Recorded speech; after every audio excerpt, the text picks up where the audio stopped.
لبیک یا حسین لبیک یا حسین فقد قال اللہ تبارک و تعالی فی محکم کتابہ بسم اللہ الرحمن الرحیم الرحمن علم القرآن خلق الانسان علمہ البیان صلوات پڑھ دیں محمد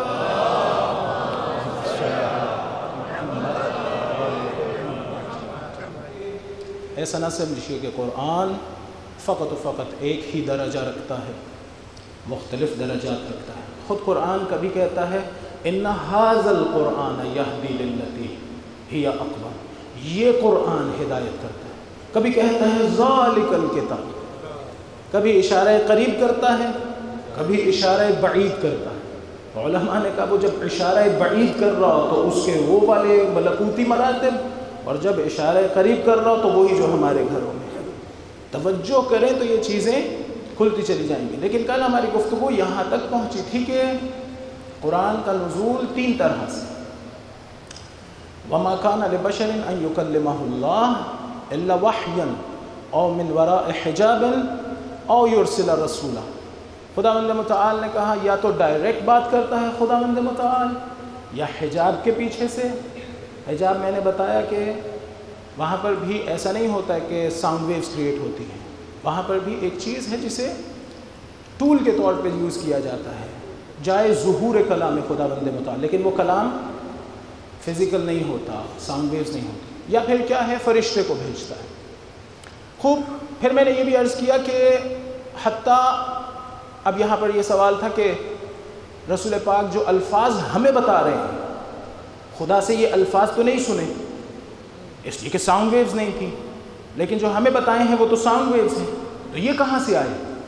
یہ رسول کے ہیں یا خدا کے؟ تو میں نے عرض کیا کہ یہ خدا ہی کے ہیں۔ کیوں؟ اس لیے کہ خدا نے کہا اِنَّا جَعَلْنَاهُ قُرْآنًا عَرَبِيًّا، ہم نے اسے عربی بنایا ہے۔ لیکن پھر میں نے کہا کہ یہ ساؤنڈ ویوز تب بھی نہیں تھی۔ کیوں؟ اس لیے کہ ضروری نہیں ہے کہ حروف اور کلمات کو سکھانے کے لیے ساؤنڈ ویوز کی ضرورت ہو۔ مثلا ابھی آپ اپنے ذہن میں لفظ علی سوچیں، اچھا لفظ علی بولیں، اپنے ہی ذہن میں لفظ علی اونچی سی آواز میں بولیں، وہاں ساؤنڈ ویوز نہیں آئیں گی۔ یہ جو امواج صوتی کی شکل میں آواز جا رہی ہے یہ نہیں ہے، لیکن آپ ذہن میں علی وہ گونج سن سکتے ہیں، حتیٰ لفظ لکھا ہوا بھی دیکھ سکتے ہیں۔ یا چلیں ایک اور مثال دے دو، جب آپ خواب میں جاتے ہیں تو بات کرتے ہیں یا نہیں؟ باتیں کر رہے ہوتے ہیں، باتیں سن رہے ہوتے ہیں، لیکن کیا ساؤنڈ ویوز ہوتی ہیں؟ ساؤنڈ ویوز ہوتی تو وہ جو پاس سو رہا ہے اسے بھی سنائی دے رہی ہوتی۔ اگر ساؤنڈ ویوز ہوتی اور آپ کانوں سے سن رہے ہوتے، ان کانوں سے، تو وہ جو پاس بیٹھا تھا وہ بھی سن رہا ہوتا۔ اس کا نہ سننا دلیل ہے اس بات پہ کہ آپ نے امواج صوتی نہیں سنی۔ اس کا مطلب ہے کلمات یا الفاظ امواج صوتی کے علاوہ بھی نقل و انتقال ہو سکتے ہیں، سکھائے جا سکتے ہیں۔ تو رسول پاک کو خداوند متعال نے اس طرح سے، جو میری فہم ہے اس میں اس طرح سے کلمات تعیین کیے اور بتائے کہ وہ جو عالی ترین حقائق آپ کو دکھلائے گئے بلکہ دیے گئے ہیں، انہیں جب بیان کرنا ہے تو ان کلمات میں۔ حدیث قدسی میں اور وحی میں یا قرآن میں فرق کیا ہوا؟ فرق یہ ہوا، لیکن ویسے تو رسول جو کہیں وحی الہی ہے، وَمَا يَنْتِقُ عَنِ الْهَوَىٰ إِنْ هُوَ إِلَّا وَحْيٌ يُوحَىٰ۔ یہاں پر علماء کہتے ہیں یہ جو کہا ہے نا ان ہوا، یہ جو پروناؤن ہے، ضمیر ہے ہوا، وہ کہتے ہیں یہاں پر اس ہوا سے مراد نطق ہے۔ وَمَا يَنْتِقُ عَنِ الْهَوَىٰ، یہ نہیں بولتے اپنی مرضی سے۔ ان ہوا کیا چیز؟ وہی نطق، یعنی جو بول رہے ہیں، الا وحی یوحیٰ، یعنی جو بول رہے ہیں وہ وحی ہے، اپنی مرضی سے نہیں بول رہے، بلکہ جو کچھ کہہ رہے ہیں وہ وحی الہی ہے۔ تو ایک صاحب کے بقول اور نہایت خوبصورت بات ان کی، انہوں نے کہا جس کا ہر نطق وحی الہی سے ہو اس کا فعل کس طرح سے ہوگا؟ اس کا فعل بھی وحی الہی سے ہوگا، اس کا فعل بھی وحی الہی سے ہوگا۔ اگر کسی کو بلائیں اور اپنے ساتھ شریک کر لیں وہ بھی وحی الہی سے، اگر کسی کو کہیں اٹھ کے یہاں سے چلے جاؤ وہ بھی وحی الہی سے، اپنی مرضی سے نہیں، وحی الہی۔ ایک درود پڑھ دیں محمد و آل محمد۔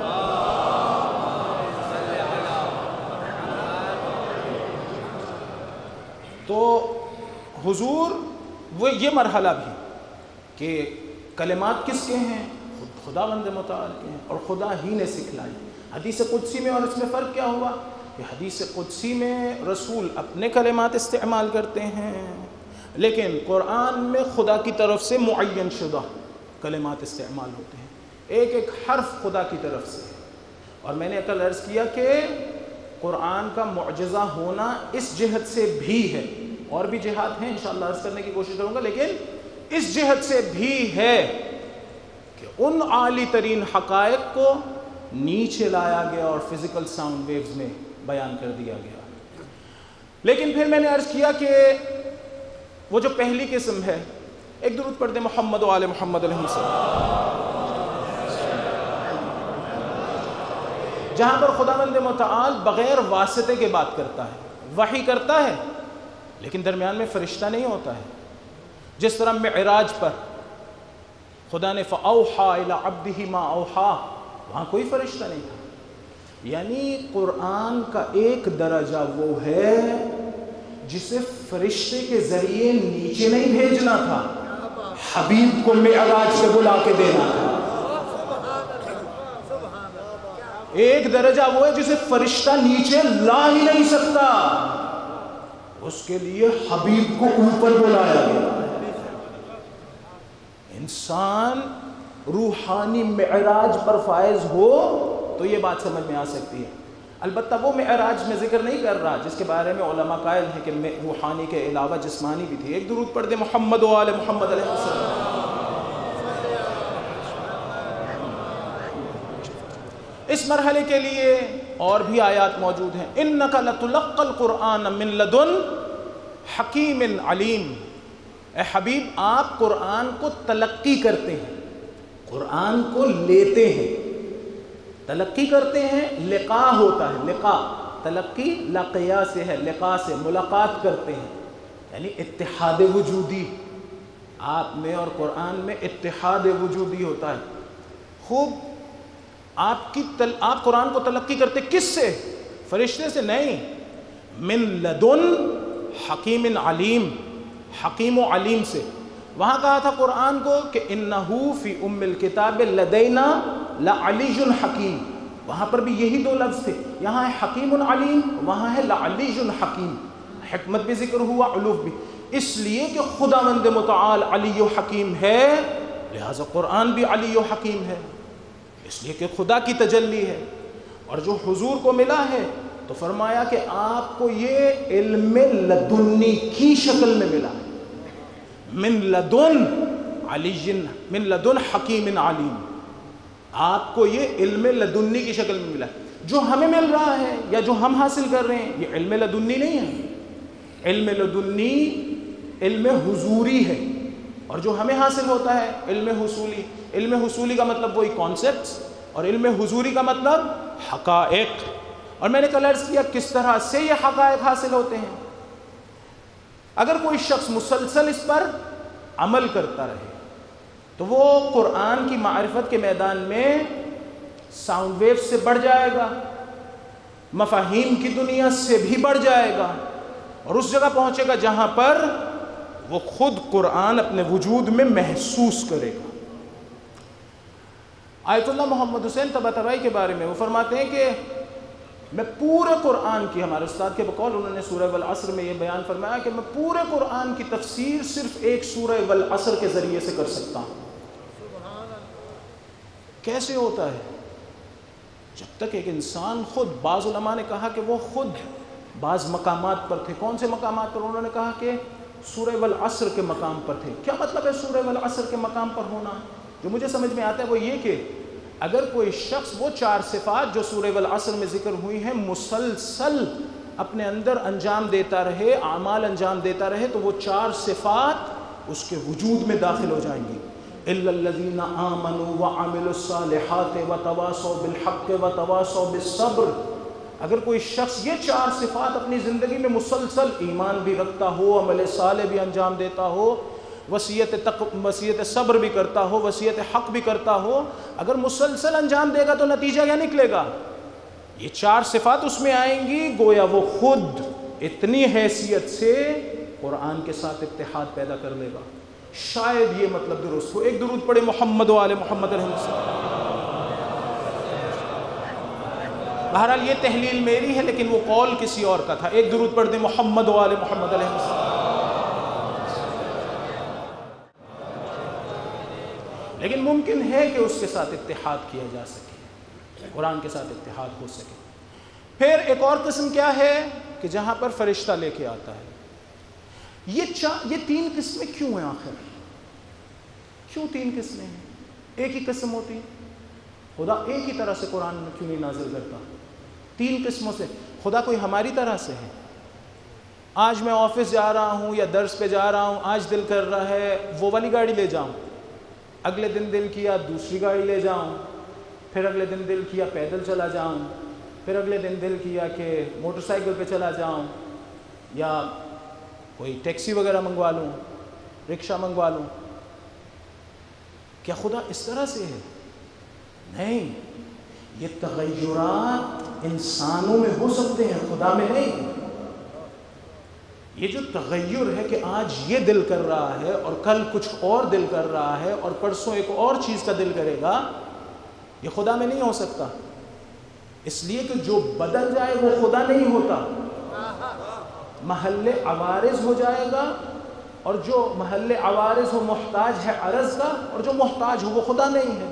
علماء نے یہ بیان کیا، یعنی جو بدل جائے، سادہ لفظوں میں یہ جو تبدیل ہو رہا ہو وہ خدا نہیں ہوتا. ایک کیفیت سے نکل کے دوسری کیفیت میں جا رہا ہو، دوسری سے تیسری میں جا رہا، اگر ایسا ہو رہا تو وہ خدا نہیں ہے. پھر 3 طرح کی وحی کیوں ہے؟ یہ 3 طرح کی وحی اس لیے ہے کہ حالات کا اختلاف خدا کی طرف سے نہیں ہے، لیکن جس نے وحی قبول کرنی ہے اس کی طرف سے ہو سکتا ہے، اس کی طرف سے ہو سکتا ہے. اگر وحی قبول کرنے والا ایک خاص حالت میں ہو یا ایک خاص درجے کی وحی ہو تو پھر فرشتہ لے کے آئے گا. لیکن اگر اس وحی قبول کرنے والے کی حالت یہ ہو کہ وہ معراج پہ ہو تو پھر فرشتے کی ضرورت نہیں ہے. حضور نے فرمایا لی مع اللہ وقت لا یسعنی فیہ ملک مقرب ولا نبی مرسل. خدا کے ساتھ میرے کچھ خاص حالات ایسے ہیں جس میں کوئی میری وسعت نہیں رکھتا، نہ ملک مقرب نہ نبی مرسل. وہ میرے خاص حالات ہیں.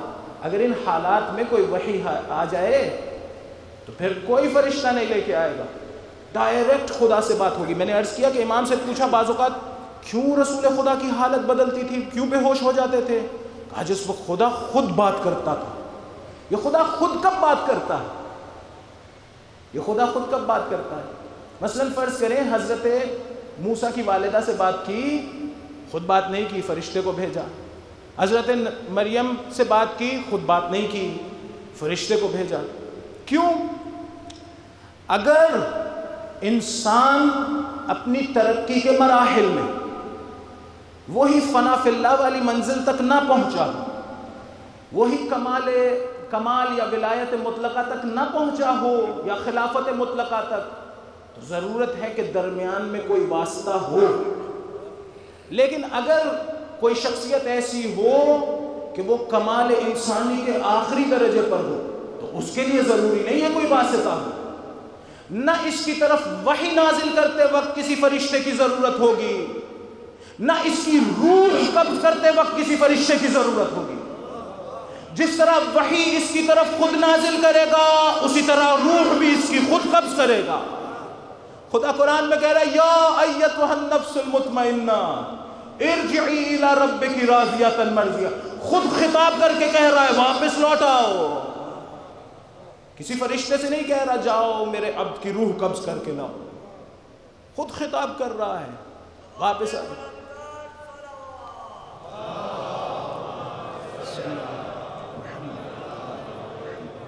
دیکھیں میرے پاس جو چیزیں آتی ہیں وہ مختلف ذرائع سے، اسباب سے ہوتی ہوئی آتی ہے، اس لیے کہ میں ضعیف ہوں، اس لیے کہ میں ضعیف ہوں۔ میرا تعلق خود اس طاقت و قدرت کے سرچشمے سے نہیں ہو سکتا، اگر ہو جائے تو میں پاش پاش ہو جاؤں گا۔ ہمارے دادا محترم مثال دیا کرتے تھے کہ یہ جو الیکٹریسٹی ہے جو آپ لوگوں کے گھروں میں آتی ہے، یہ جب بجلی گھر سے آتی ہے تو بجلی گھر میں بہت طاقت سے آتی ہے، یا جس وقت ڈیم میں بنتی ہے اور وہاں سے آتی ہے تو بہت زیادہ طاقت میں ہوتی ہے، لیکن وہاں سے جب بجلی گھر میں آتی ہے اور پھر ٹرانسفرز میں جاتی ہے، ٹرانسفارمرز میں، ان میں جاتی ہے تو اس کو رقیق کیا جاتا ہے، اس کی قوت کو کم کیا جاتا ہے تاکہ جس وقت گھروں میں جائے تو یہ جو ابزار ہمارے گھروں میں موجود ہیں یہ جل نہ جائیں، اس لیے کہ یہ اس طاقت کو برداشت نہیں کر سکتے، اس لیے کہ یہ اس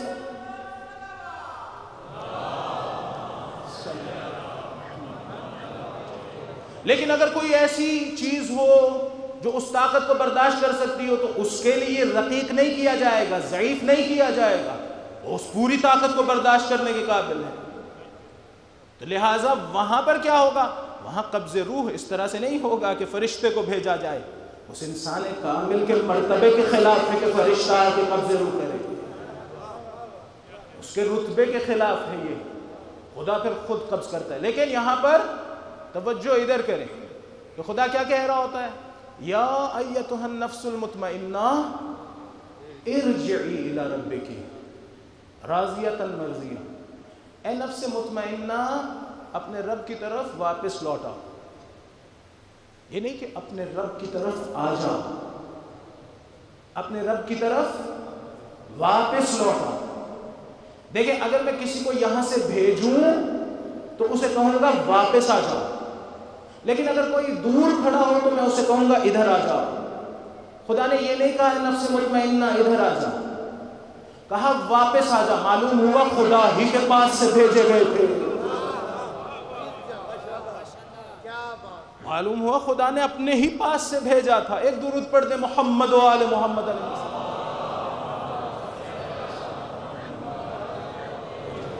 کیا مقام ہے اس انسان کامل کا۔ خوب، تیسرا طریقہ کیا تھا؟ جہاں پر فرشتہ ہے وہ واسطہ ہے، اس فرشتے کی صفت کیا ہے؟ بعض اوقات قرآن کی نسبت اس کی طرف دی گئی اس لیے کہ وہ لے کے آ رہا ہے، ایسا نہیں ہے کہ اس کا قول ہے، انہ لقول رسول کریم، یہ قرآن رسول کریم یعنی وہ جو فرشتہ ہے جو با کرامت ہے، خدا کے نزدیک احترام رکھتا ہے، حضرت جبرائیل علیہ السلام، خدا کہہ رہا ہے انہ لقول رسول کریم، یہ اس کا قول ہے، تو حقیقت میں اس کا قول نہیں ہے، اس لیے نسبت دی ہے شاید کہ وہ اسے لے کے آ رہا ہے۔ اسی طرح سے ہے جس طرح سے میں جو بول رہا ہوں اور سپیکر سے آواز جا رہی ہے تو حقیقت میں بول رہا ہوں، سپیکرز نہیں بول رہے، ایسا ہی ہے۔ بالکل اسی طرح سے حضرت جبرائیل جب ایک پیغام لے کے آئیں گے خدا کی طرف سے تو وہ خدا کا قول ہے، خدا کی بات ہے، نہ حضرت جبرائیل کی۔ قرآن نے کہا انہ لقول رسول کریم ذی قوت عند ذی العرش مکین۔ دیکھیں قصیدہ پڑھا جا رہا ہے حضرت جبرائیل کا، وہ جو قول رسول ہے وہ رسول کریم ہے، محترم ہے خدا کے نزدیک۔ بعض لوگوں کے بارے میں ہمارے استاد نے بتایا کہ بعض اوقات خواب میں ان کی ملاقات حضرت جبرائیل سے ہوئی، واللہ عالم کیسے ہوتا ہے یہ، لیکن انہوں نے پہچانا انہیں۔ ہو سکتی ہے، ایسا نہیں ہے کہ نہیں ہو سکتی ہے، ان چیزوں کے بارے میں چونکہ ہم لوگ توجہ نہیں کرتے ہیں، سوچتے نہیں ہیں، سمجھتے نہیں، یہ ہو نہیں سکتی ہے، ایسے جیسے کوئی عجیب چیز ہو جائے گی اگر ہو گئی تو، بہرحال ضروری نہیں ہے کہ ایسا ہو۔ تو کہا ذی قوت، وہ قوت والا ہے، خدا نے اسے قدرت دی ہے، عند ذی العرش مکین، وہ رہتا کہاں ہے؟ عرش پر نہیں، یہ نہیں کہا وہ عرش پر رہتا ہے، عند ذی العرش مکین، وہ صاحب عرش کے پاس رہتا ہے۔ عرش پہ رہنا اور بات ہے، صاحب عرش کے پاس ہونا اور بات ہے۔ ذی قوت عند ذی العرش مکین، امام خمینی نہایت خوبصورت بات کرتے ہیں، کہاں رہتے ہیں حضرت جبرائیل؟ صاحب عرش کے پاس۔ کس قدر قوی جاذبہ چاہیے کہ جبرائیل وہاں سے رسول تک آ جائے، بہت طاقتور اٹریکشن چاہیے نا کہ جبرائیل صاحب عرش کے پاس سے رسول تک آ جائے. لیکن وہ جس وقت آتے تھے تو ایسا نہیں ہوتا تھا کہ وہاں عرش کو چھوڑ کے یا صاحب عرش کو چھوڑ کے یہاں تک آتے تھے. میں نے اس دن آپ لوگوں کو سمجھانے کی کوشش کی کہ معنوی امور میں تجافی نہیں ہوتی, ایک جگہ کو چھوڑ کے دوسری جگہ نہیں جایا جاتا, تجلی ہوتی. یعنی اس وقت بھی وہی تھے اور حضور کے پاس بھی تھے. لوگ تو وہ ہیں اور انہیں ماننے والے ہیں کہ جن کے ساتھ کربلا میں موجود شخصیات وہ تھیں جو عشاء کے بعد سے فجر سے پہلے تک ایک قرآن ختم کرتی تھی, پورا قرآن ختم کرتی تھی. کون؟ حضرت حبیب ابن مظاہر. میں عبارت دیکھ رہا تھا, امام حسین علیہ السلام نے انہیں جب خط لکھ کے بلایا تو انہیں بلایا فقیہ, یعنی دین کی معرفت رکھنے والا شخص. ان کے بارے میں کہ وہ پورے رات سے لے کے صبح تک پورا قرآن ختم کر لیتے تھے. وہ ہماری طرح سے نہیں قرآن پڑھتے ہوں گے, وہ پوری توجہ کے ساتھ. بہرحال ممکن ہے قرآن ان کی وجود کا حصہ ہو, ایسا نہ ہو کہ خالی تلاوت ہو, لیکن کیسی عظیم شخصیت ہے. امام حسین علیہ السلام نے آخری رات میں کیا کہا تھا؟ آخری رات میں حضرت عباس علیہ السلام کو بھیجا اور کہا کہ پوچھو یہ فوجیں آگے کیوں بڑھ رہی ہیں. حضرت عباس علیہ السلام گئے اور پوچھا فوجیں کیوں آگے بڑھ رہی ہیں. جواب دیا ہم جنگ کرنے کے لیے آئے ہیں. امام حسین علیہ السلام نے کیا کہا؟ کہا آج کی رات میں کہیں بھاگ نہیں جاؤں گا, جنگ کل کر لیں گے, آج کی رات خدا کی عبادت میں گزارنا چاہتا ہوں. جملے ہیں لہم دویٌ کدوی النحل. کربلا میں امام حسین علیہ السلام دو لشکر تھے, یزید کا لشکر اور امام حسین کا. امام حسین کے لشکر کی طرف سے اس طرح سے آواز آتی تھی جیسے مکھیوں کی بھنبھناہٹ کی آواز. کیا کر رہے تھے؟ قرآن کی تلاوت, خدا کی عبادت. بعض لوگ کہتے ہیں اس رات کو امام حسین علیہ السلام نے مہلت کے طور پہ لیا نہیں تھا, مہلت کے طور پہ دیا تھا. جو اس طرف آنا چاہتا ہے آ جائے, اور جانتے تھے کہ حر آ جائے گا. امام کا لوگوں کو حق کی طرف بلانے کا طریقہ مختلف رہا. بعض لوگوں سے مذاکرات کیے, زہیر بن قین سے مذاکرات کیے, بعض کو دعوت دی نہیں آئے. حر کو بلانے کا طریقہ یہ تھا کہ ایک مرتبہ جس وقت حر نے لگام میں ہاتھ ڈالا تو کہا ثقلت کا امک, تیری ماں تیرے عزا میں بیٹھے. حر کو جھنجھوڑا تھا. کیا جھنجھوڑا تھا؟ حر نے پلٹ کے جواب دیا حسین تمہاری ماں وہ ہستی ہے جس کا نام میں اس طرح سے نہیں لے سکتا. اگر کسی اور نے مجھے یہ جملہ کہا ہوتا تو میں اسے جواب دیتا. یعنی جھنجھوڑ رہے تھے کہ ہو تو نے کس کی لگام, کس کے گھوڑے کی لگام میں ہاتھ ڈالا ہے. یا شاید کہہ رہے تھے کہ جو تو نے کام کیا ہے نا, اس کام کا نتیجہ اگر تیری موت ہو اور تیری ماں تجھ پہ روئے تو کوئی غلط نتیجہ نہیں ہوگا. امام وقت حر شاید اسے ایک جملے کی وجہ سے واپس آئے ہوں, شاید سوچتے رہے ہوں کہ رسول کا بیٹا ہے, فاطمہ کا بیٹا ہے. ایسا کریم امام. بعض علماء نے کہا جس وقت اکیلے رہ گئے تھے اس وقت گریہ کر رہے تھے. بہن نے پوچھا گریہ کیوں کر رہے ہو؟ تو کہا میں ان لوگوں کی بھی گریہ کر رہا ہوں, انہیں بلاتا رہا کہ نہیں آگے, خطبے دیتا رہا, انہوں نے میری بات نہیں سنی, انہوں نے میری بات نہیں سنی. ہر وقت آمادہ ہے کہ کسی طرح سے لوگ واپس آ جائیں. خوب حر واپس آ گئے, حر واپس آ گئے. جب حر کا لشکر آ رہا تھا, قبل اس کے کہ ان کا لشکر آئے, امام حسین علیہ السلام نے اپنے اصحاب سے کہا کہ آج پانی کچھ زیادہ رکھ لینا اپنے ساتھ. جانتے تھے حر آئیں گے. آج میں سارا دن سوچتا رہا کہ میں کس کے بارے میں بات کروں, حر کے بارے میں یا حبیب کے بارے میں. کسی فیصلے تک نہیں پہنچ سکا. پھر سوچا شاید دونوں کا ذکر کیا جا سکتا ہے. حر کا لشکر جس وقت آیا تو امام حسین, یہ امام کے فضائل ہیں, امام حسین علیہ السلام نے اپنے اصحاب سے کہا کہ سب کو پانی پلاؤ. سب کو پانی پلانے کے بعد کہا کہ ان کے گھوڑوں کو بھی پانی پلاؤ. ایک شخص کہتا ہے کہ میرے پاس اونٹنی کی مہار تھی، ایک اونٹنی میرے پاس تھی. امام نے دور سے مجھے دیکھا، کہا ان خرابیہ، اونٹنی کو بٹھا دو. اس نے کہا میں سمجھا نہیں. پھر امام نے اسے بتایا کہ کیا کرنا ہے. اس نے اونٹنی کو بٹھایا. اس کے بعد اس نے مشق کھولی، پانی پینا چاہتا ہے لیکن مشق کا منہ اس طرح کا تھا کہ پانی گر رہا تھا اور وہ پی نہیں سک رہا تھا، اور نہایت ضعف محسوس کر رہا تھا یا پیاس. اتنے میں کہتا ہے کہ میں نے دیکھا حسین خود چل کے آ رہا ہے، اور حسین نے پانی گرانا شروع کیا اور میں نے پینا شروع کیا. کیسا کریم آقا ہے ہمارا، حر کے لشکر کے ساتھ یہ برتاؤ ہے.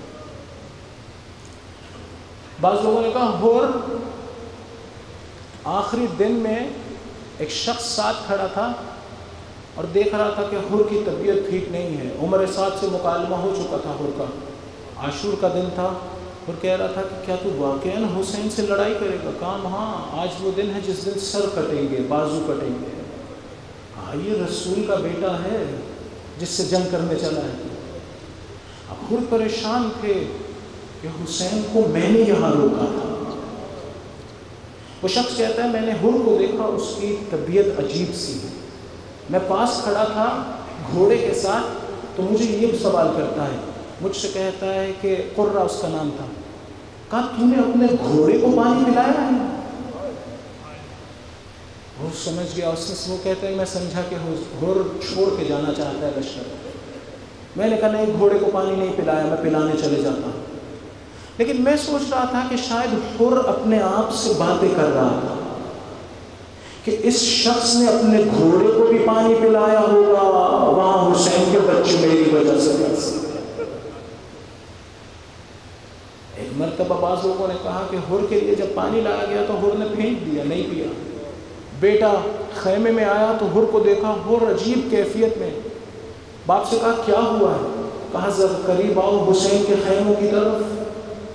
قریب گئے تو العطش کی آوازیں آ رہی تھی. کہا کہ جی جانتے ہو العطش کی آوازیں کس کی وجہ سے ہیں؟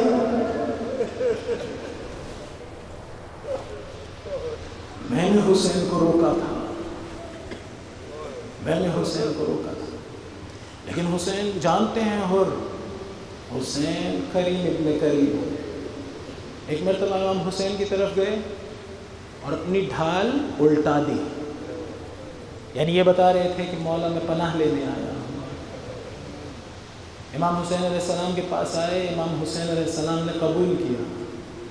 حر نے کہا مولا آپ مجھے قبول کیا ہے تو مجھے جانے دو. امام حسین علیہ السلام نے کہا نیچے اتر آؤ. گھوڑے پہ سوار تھے شاید، کہا نیچے اتر آؤ. لیکن حر کو شاید اتنی جلدی تھی، کہا نہیں مولا مجھے اسی طرح سے جانے دو. ایک مرتبہ میدان کی طرف جانے کی اجازت مانگی. میدان میں جنگ کرتے رہے، کئیوں کو فنار کیا، اس کے بعد گر گئے. جب گر گئے تو مولا کو آواز دی اور مولا حر کے کنارے پہنچے. دیکھا ابھی حر میں کچھ رمق باقی ہے. حر نے پوچھا مولا کیا میری توبہ قبول ہو گئی؟ کہا حر انت حر فی الدنیا والآخرہ، انت حر کما سمت کا امک. وہاں کہہ رہے تھے سقلت کا امک، اور تیری ماں تیرے عزا میں بیٹھی. یہاں کہہ رہے ہیں تو آزاد ہے جیسا تیری ماں نے تیرا نام رکھا. پھر اس کے بعد ایک عجیب کام کیا. وہاں حر نے کیا کہا تھا؟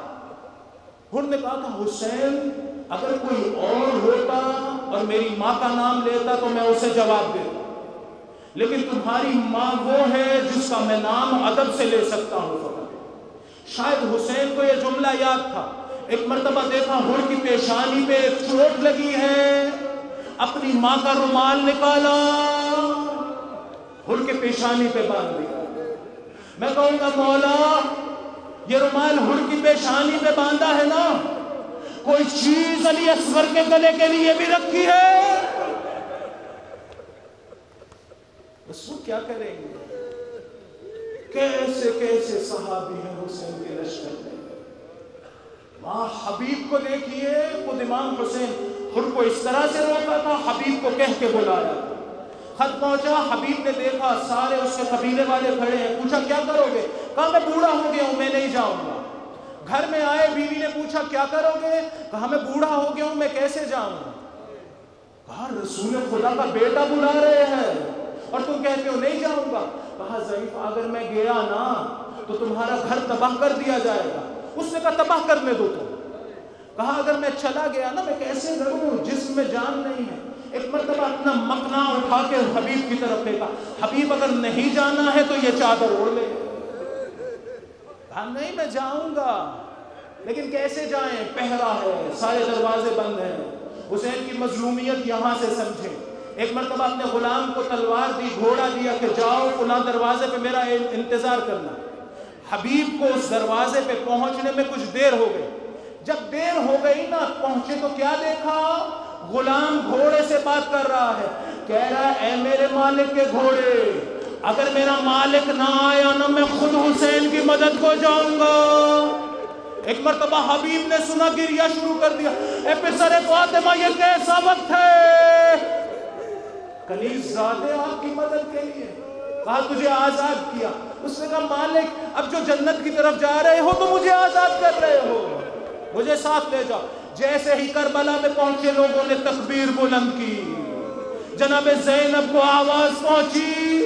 ایک مرتبہ پوچھا تکبیر کیوں بلند ہوئی ہے؟ کہا حبیب آئے ہیں۔ کہا میرا سلام حبیب کو کہہ دو۔ حبیب نے سلام سنا، کربلا کی خاک اٹھائی اپنے سر میں رکھی، ارے یہ کیسا وقت ہے، رسول کی بیٹی مجھے سلام کر رہی ہے۔ اجرکم اللہ۔ ایک مرتبہ عاشور کے دن جنگ شروع ہوئی، کئیوں کو فی النار کیا، ایک مرتبہ گرے، شہید ہوئے، سر کاٹا گیا، ابن زیاد کے محل بھیجا گیا۔ وہ جو لے کے گیا تھا اسے 100 دینار اضافے میں انعام ملا۔ وہ کہتا ہے میں نے دیکھا، میں نے جس گھوڑے کی گردن میں حبیب کا سر باندھا تھا اس گھوڑے پہ سوار میں ابن زیاد کے محل میں داخل ہوا۔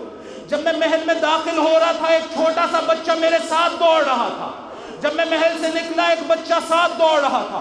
اتنے میں نے پوچھا تجھے کیا مسئلہ ہے، میرے سے دور کیوں نہیں ہوتا ہے؟ ایک مرتبہ جواب دیا میرے بابا کا سر مجھے دے دے، میں اپنے بابا کا سر دفن کرنا چاہتا ہوں۔ میں کہوں گا اے پسر حبیب تم بڑے خوش قسمت ہو، شاید تمہیں تمہارے بابا کا سر نہیں ملا۔ ایک چھوٹی سی بچی شام کے زندان میں بابا کے سر ملنے کے بعد اس کے گال پہ گال رکھ کے رونا شروع کرتی ہے، کہتی کیا ہے، ارے بابا یہ دانت کیسے ٹوٹ گئے تمہارے، بابا یہ ابرو کیسے پھٹ گئے، بابا یہ خشک رگیں کس نے کاٹی۔